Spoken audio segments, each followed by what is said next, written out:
Урматтуу кыргызстандыктар, биз бийлик тарап таза шайлоо өткөргөнгө толук шарттарды түзүп бердик.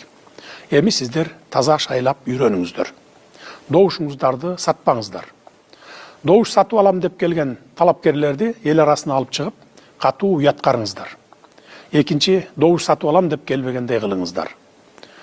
Жол, мектеп, бала бакча салып берем, же асмандагы айды алып берем дегендерге таптакыр ишенбеңиздер.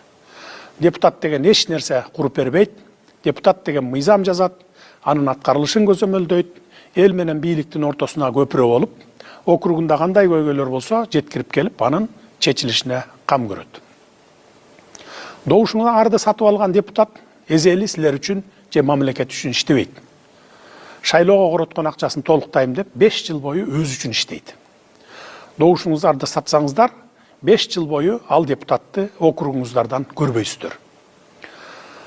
Талапкерлердин дагы бир түрү болот. Алар тили менен буудай кууруйт, бирок колунан эч нерсе келбейт. Андай депутаттарды да көрдүңүздөр, көрүп эле жүрөсүздөр. Алардан да сак болгула. Кыскасы, бул шайлоодо дагы баягыларды шайлап алып, 5 жыл бою депутаттар акмактар деп наалабагыла.